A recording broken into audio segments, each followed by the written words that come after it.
UENF, uma universidade a serviço da sociedade. Aqui é ciência. A SIC, a Associação Comercial e Industrial de Campos, há 129 anos, comprometida com desenvolvimento econômico e social.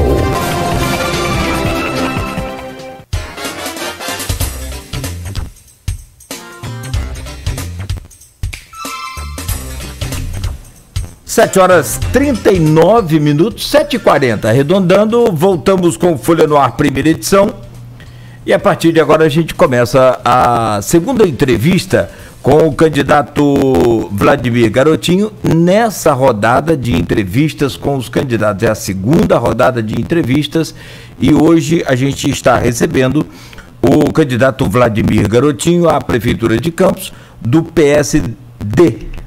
O Vladimir, seja muito bem-vindo, bom dia, muito obrigado pela sua presença aqui no Folha no Ar, primeira edição.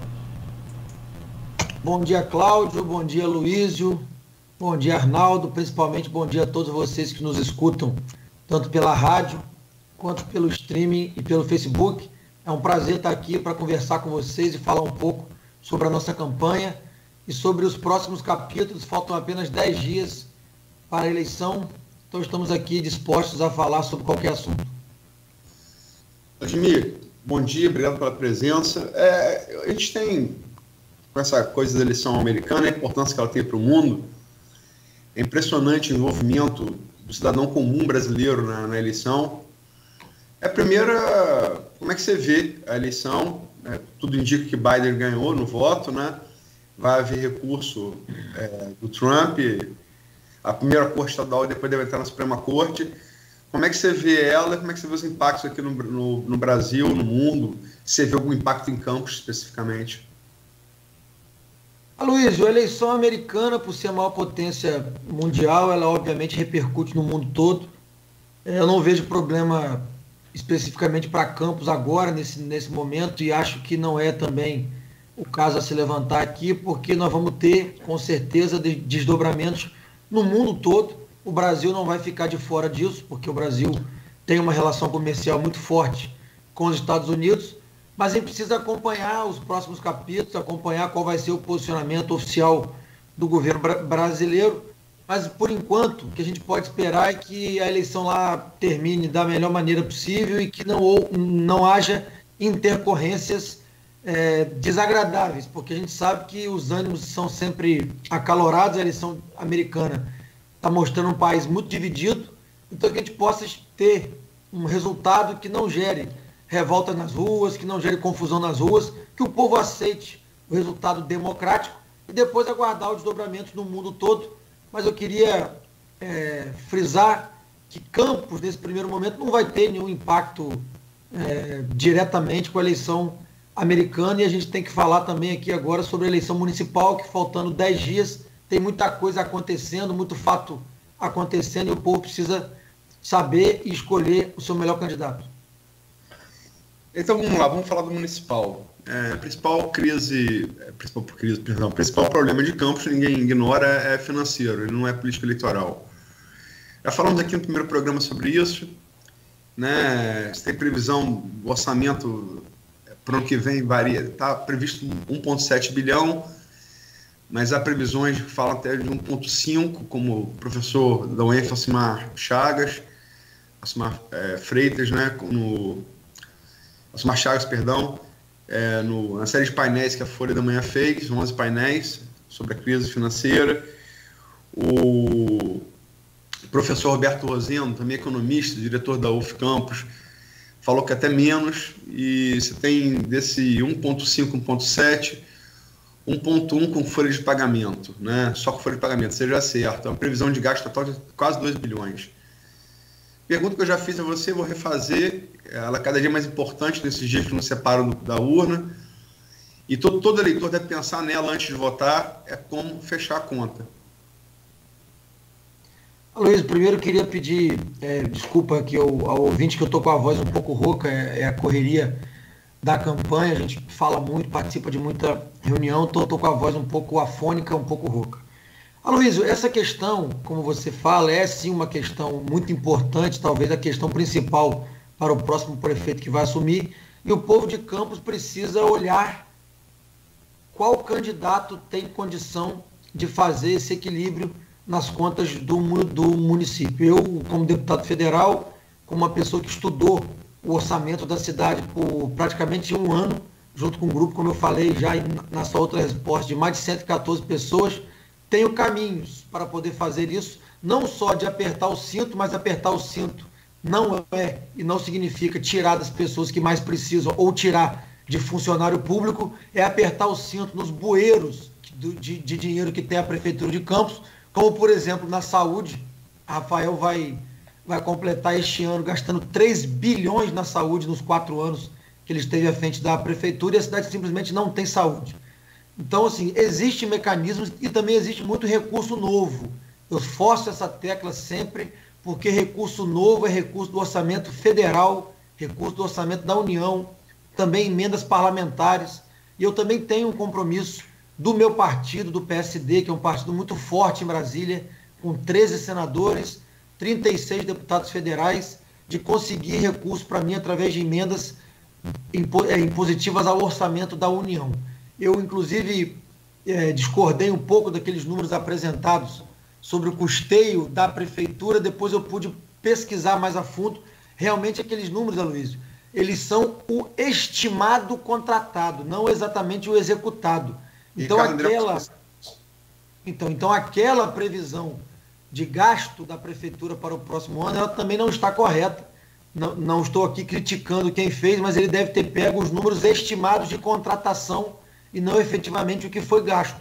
Então, o custo da Prefeitura para o próximo ano não será aquele divulgado de 2 bilhões de reais. O custo vai ser menor, o orçamento estimado em 1,7, e a gente tendo um recurso novo da União e apertando o cinto em áreas hoje que a gente vê muito dinheiro sendo desperdiçado, eu tenho expectativa, esperança e convicção que podemos ter superávit financeiro no próximo ano em Campos, mesmo atendendo, repito, e voltando, por exemplo, com o restaurante popular, que nós vamos reabrir de maneira rápida, mesmo voltando a atender as pessoas que precisam, pagando o salário em dia, nós vamos ter superávit no próximo ano.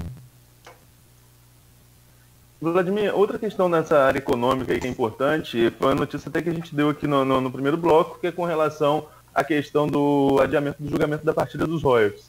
É difícil pensar Campos nesse orçamento, inclusive nessa sua perspectiva, do meu ponto de vista otimista, de superávit, sem a receita de royalties.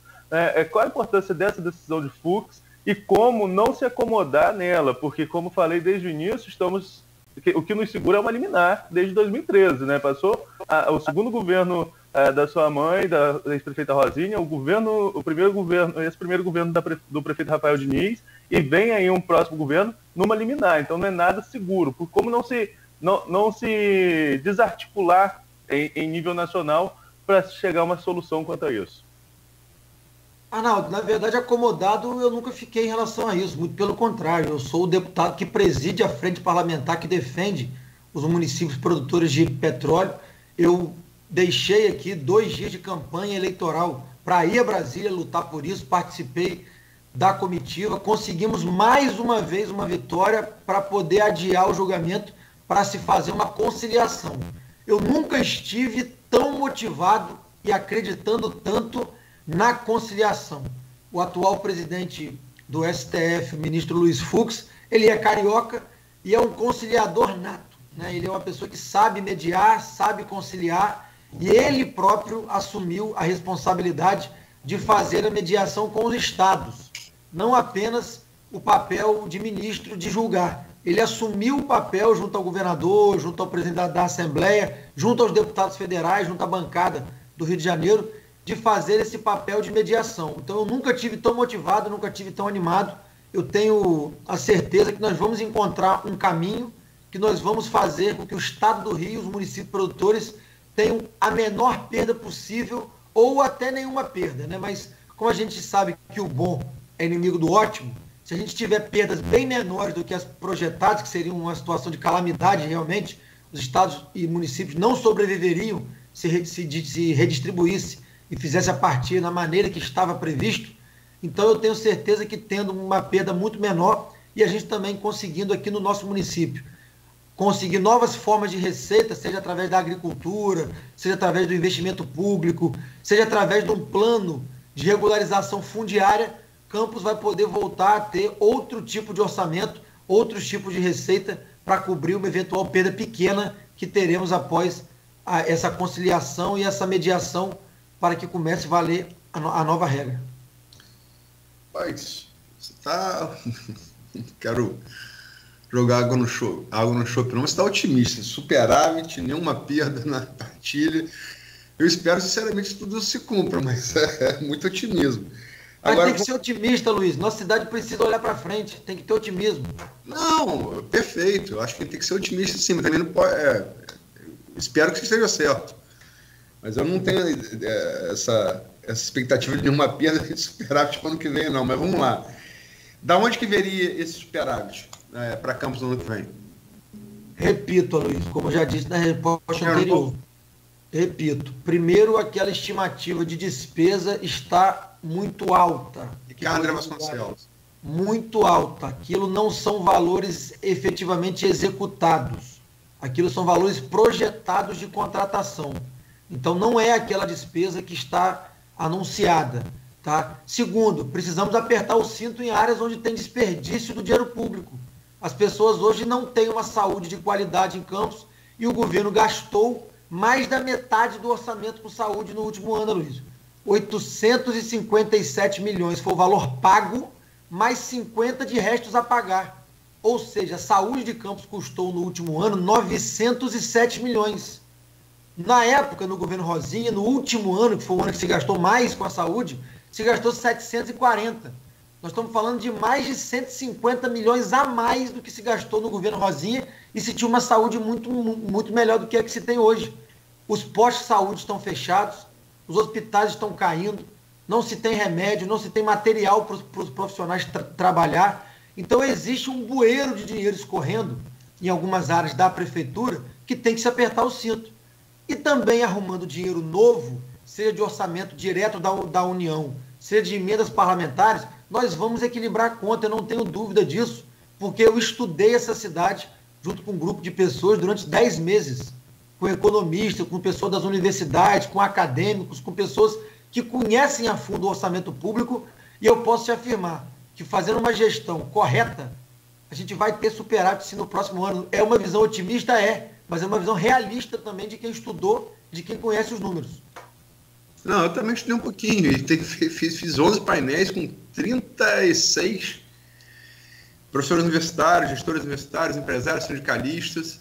Mas nos seus painéis eu também lembro de ter lido pessoas otimistas como eu.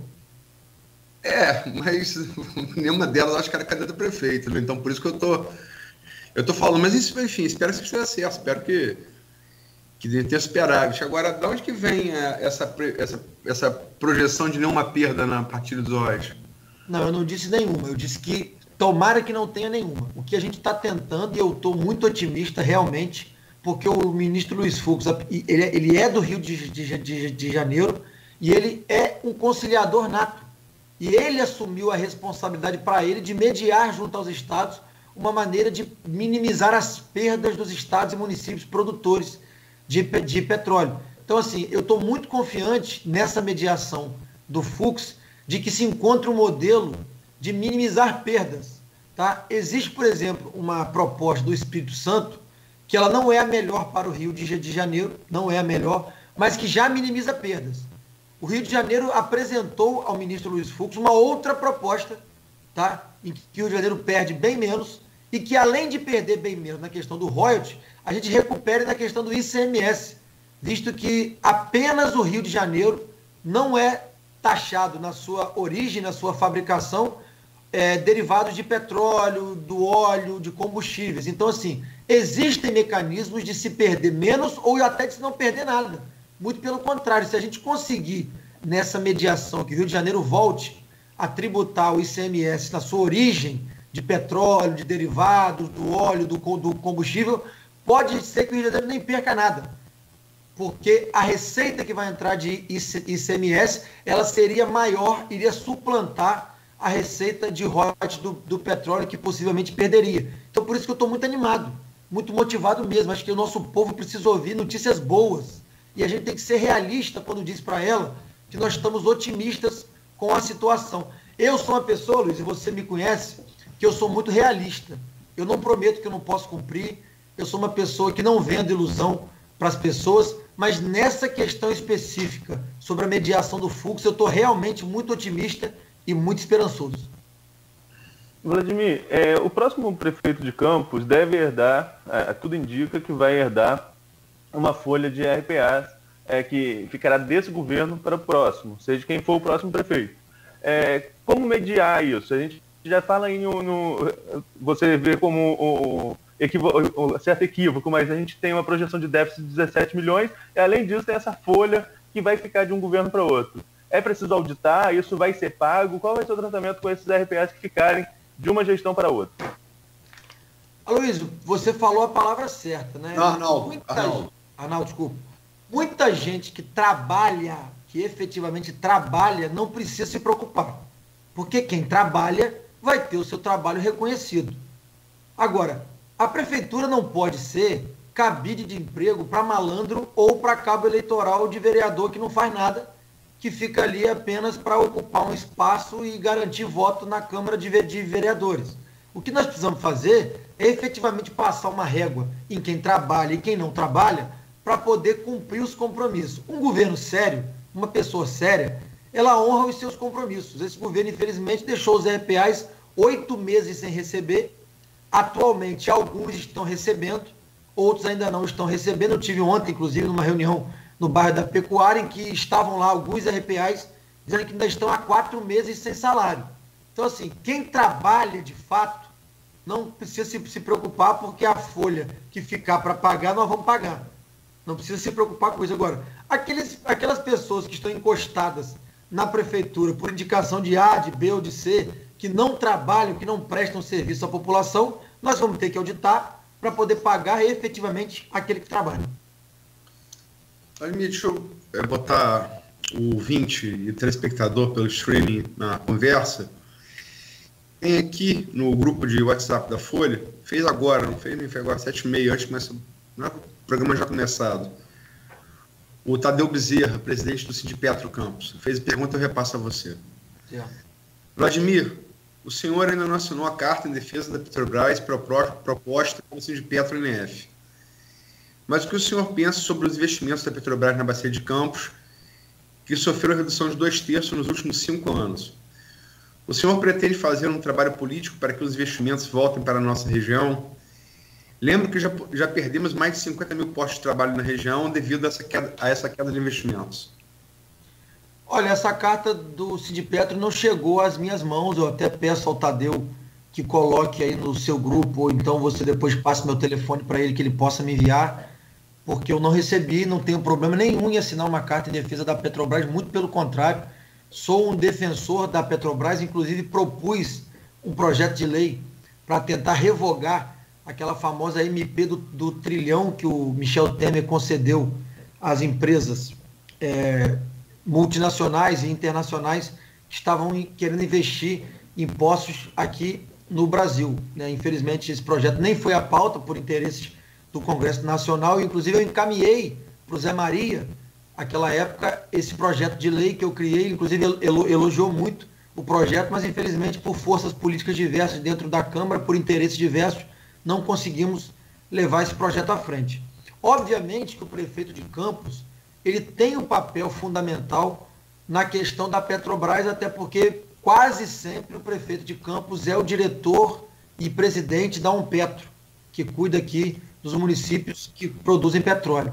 Nós vamos buscar, sim, uma pessoa dentro do nosso governo que seja responsável pela conta Petrobras. O que é a conta Petrobras? A Petrobras é um ativo do município de Campos, do município de Macaé, do município de São João da Barra, em que a gente tem uma receita muito importante derivada dela e também muitos postos de trabalho que são gerados aí sim, quase a sua totalidade, em Macaé e na Bacia, nas plataformas, mas que muita gente de Campos trabalha nessas plataformas e nessas empresas. Saem ônibus aqui de Campos, ou pelo menos saíam ônibus de Campos aos montes todo dia de manhã para poder empregar as pessoas e para as pessoas poderem trabalhar. Então nós vamos ter uma pessoa na Prefeitura de Campos que vai cuidar 24 horas exclusivamente da conta Petrobras, e porque ela é muito importante, é um negócio para a Prefeitura que interessa muito, tanto pela geração de empregos, quanto pela receita que ela ainda pode e vai gerar para a Prefeitura durante os próximos anos. Eu agora fiquei curioso, você sendo prefeito, quem que vai gerir essa conta Petrobras? Então, nós vamos ter uma pessoa dentro da Prefeitura, muito Já provavelmente... alguém? Não, eu não tenho nome, tá? Eu costumo dizer o seguinte, eu não tenho nenhum compromisso firmado com A, B ou C de nomes para secretários em pasta alguma, mas nós vamos ter pessoas qualificadas e comprometidas, porque além de qualificação, a pessoa precisa ter comprometimento para estar tocando as questões do dia a dia, porque interfere diretamente na vida do povo. A gente não pode ter secretário que não se importe com as coisas, como a gente vê acontecer no dia de hoje. Então precisamos de pessoas qualificadas, mas também comprometidas, mas não tem o nome firmado em secretaria alguma. Vladimir, tem uma pergunta também na nossa transmissão aí do Facebook, que está lá no grupo também, que é com relação ao servidor público, é do José Renato Duarte. José Renato, ele coloca, repita a pergunta feita no grupo, o que os servidores públicos municipais podem esperar do candidato, considerando que estamos há mais de 8 anos sem nem mesmo termos ajuste de inflação? Só lembrando que teve um reajuste no último ano do governo Rosinha, em 2016, teve um reajuste superior à inflação, mas não sei se compensa com o período todo que ficou sem reajuste. Numa máquina que a gente tem apresentado aqui diversos problemas para manter, inclusive, a folha de pagamento do servidor. Dá para pensar em reajuste? Queria responder ao José Renato, né? José Renato Duarte, que é servidor público municipal, foi secretário do governo Sérgio Mendes, foi secretário também cedido no governo Carlos Machado. Então, queria dizer ao José Renato que durante os 8 anos do governo Rosinha, em 7 anos houve reajuste, e no único ano que não houve reajuste foi implantado o plano de cargos e salários, que foi no ano de 2015. Então, o servidor no governo sempre teve valorização. E hoje, infelizmente, por conta de uma lei federal, devido ao auxílio emergencial que foi dado a estados e municípios, não se pode, está vedado por lei, dar aumento no próximo ano, no ano de 2021. Se algum candidato a prefeito disser que vai dar aumento no próximo ano, estará mentindo. Eu não vou aqui mentir para tentar enganar as pessoas de que eu vou dar aumento no próximo ano, porque não pode, por lei federal, está vedado dar aumento no próximo ano. O que o servidor pode esperar do Vladimir como prefeito é calendário de pagamento em dia, como sempre teve. Hoje a prefeitura paga as pessoas quando ela quer. Ela simplesmente na véspera anuncia que não tem dinheiro e não paga. Comigo o servidor vai ter calendário em dia. O que os aposentados, pensionistas e também o servidor ativo pode esperar do Vladimir, que eu já disse isso no vídeo que eu tornei público, acho que foi ontem. Nós vamos fazer eleição direta entre os servidores para presidente da Previcampos, do seu Instituto de Previdência, para que não reste dúvida do nosso compromisso com a categoria. Vamos, obviamente, ter uma equipe técnica que vai ajudar a esse servidor, que será eleito pelos servidores, para poder assumir o Instituto de Previdência, mas como o Instituto é do servidor, é ali que garante a aposentadoria dele, é ali que garante o salário dele em dia, nós vamos fazer eleição direta entre os servidores para escolher o presidente do seu Instituto de Previdência. Vladimir, só para te informar que o Teseu, assim que você respondeu, Teseu Bezerra, presidente de PetroNF, caminhou aqui a carta e já está no seu WhatsApp. Tá ok. Acabando aqui eu vou olhar.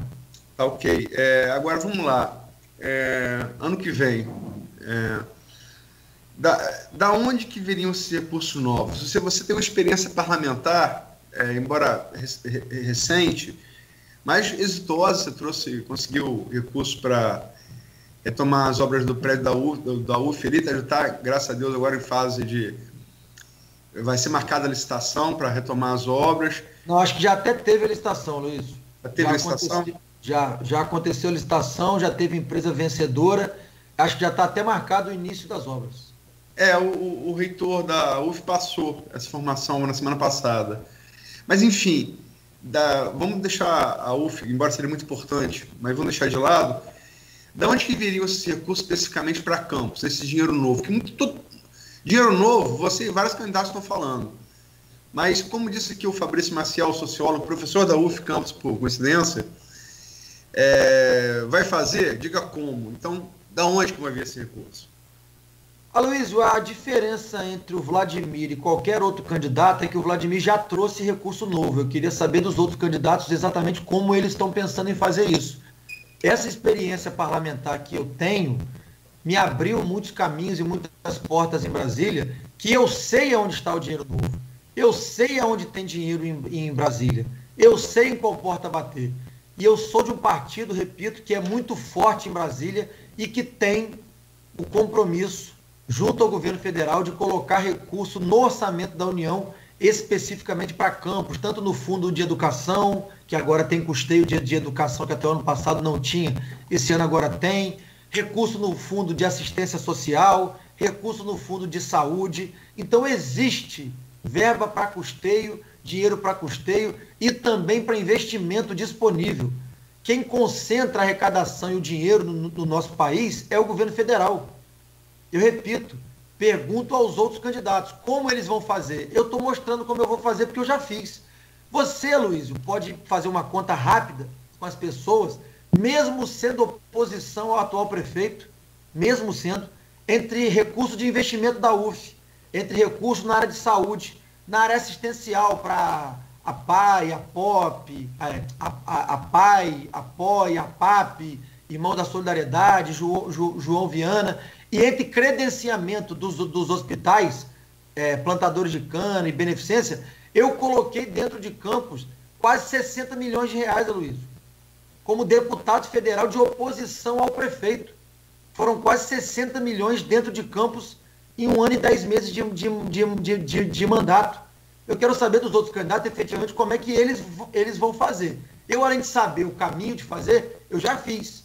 Como oposição ao prefeito, coloquei 60 milhões dentro de Campos em 1 ano e 10 meses. Então, assim, eu sei aonde está o dinheiro. Eu sei os caminhos que tem que buscar em Brasília. Não é discurso eleitoreiro para ganhar voto. Campos precisa de alguém que realmente entenda que é uma situação hoje de diminuição de receita devido à arrecadação ter diminuído, mas que tem jeito para a cidade. Tem como apertar o cinto, tem como arrumar dinheiro novo e tem como devolver uma vida melhor para o povo de Campos. Vladimir? Não, desculpa, Arnaldo, só para complementar. Você sabe, você tem experiência, você disse aí e tal, e realmente tem. Você é deputado federal ainda, né? Se foi eleito, logicamente vai ter que se licenciar para deixar de sê-lo. Agora, como chegar esse dinheiro novo sem Vladimir na Câmara? Quem que vai ocupar esse espaço? Aloysio, a minha irmã, deputada Clarissa Garotinho, continua deputada. O meu partido tem 36 deputados. E eu e o Frederico Paes temos o compromisso já assumido de 10 deputados federais da bancada do Rio de Janeiro que vão ajudar o município de Campos.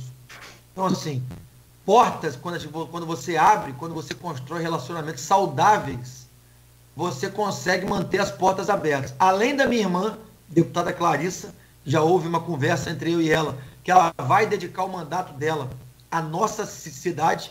Eu tenho o compromisso e o empenho e a palavra de 10 deputados federais de que vão colocar recursos no município de Campos, e além do meu partido, repito, que é um partido muito forte em Brasília, que também vai colocar recursos especificamente e diretamente no orçamento da União, que não são emendas parlamentares, mas serão recursos específicos no orçamento da União. Você poderia dizer quem são os 10 deputados? Posso citar aqui Hugo Leal, posso citar aqui Cristino Áureo, posso citar aqui a própria deputada, minha irmã, Clarissa, posso citar aqui o deputado Alexandre Serfiotti, que se deixar de ser deputado, porque ele também é candidato a prefeito, o suplente dele também é do PSD, também já disse que vai colocar, tem um relacionamento muito bom, ele já disse que, sendo eu prefeito, também vai me ajudar, com o deputado Chico D'Angelo, que é um amigo que eu consegui construir nesse período, inclusive na emenda da UF, ele me ajudou a construir essa emenda de bancada. Né? Oi? Ele é campista. É campista. Então, assim, eu consegui, Luiz, uma coisa que parecia difícil, né? Que foi unir deputados de direita e de esquerda e de centro num projeto único para emenda de bancada da UF. Então eu costumo dizer que quando a gente constrói relacionamento, a gente consegue transitar da esquerda para a direita para poder ajudar as pessoas, ajudar os municípios e fazer aquilo que efetivamente importa. A gente tem as nossas diferenças políticas, nossas diferenças ideológicas, o que é normal que se tenha, mas quando a gente para conversar especificamente sobre o que efetivamente vai mudar a vida das pessoas, a gente consegue sim que as pessoas parem, pensem, reflitam para que consiga trazer. Então eu pude citar aqui alguns deputados, poderia citar outros, como por exemplo esteve em Campos o deputado federal Otônio de Paula, que é muito ligado inclusive ao governo do presidente Jair Bolsonaro, declarando o apoio, dizendo que vai ajudar o município. Então nós temos muitos deputados comprometidos e eu tenho o apoio de 2 senadores da República abertamente, que é o senador Romário, que já veio a Campos, e também o Harold de Oliveira, infelizmente não está mais entre nós, mas o seu suplente, o senador Portinho, também é do meu partido, do PSD. Então eu tenho apoio de 10 deputados federais e de 2 senadores que vão estar com as portas abertas para poder ajudar a cidade. Muito bem, são 8h10, nós fechamos esse bloco com exatos 30 minutos. Vamos ao intervalo então, voltamos já para continuar a entrevista com o candidato à Prefeitura de Campos, Vladimir Garotinho, pelo PSD. Só vou deixar aqui registrada, tem uma participação aqui de uma telespectadora, acho que depois dá para encaixar isso aí, o Vladimir, é pertinente. Clarissa não é candidata a prefeita do Rio, se ela ganhar, então ela não vai poder estar em Brasília, né? Mas daqui a pouco você pode comentar sobre o assunto também. São 8h11. O programa tem o oferecimento da Clínica Proteus e dos laboratórios Plínio Bacelar.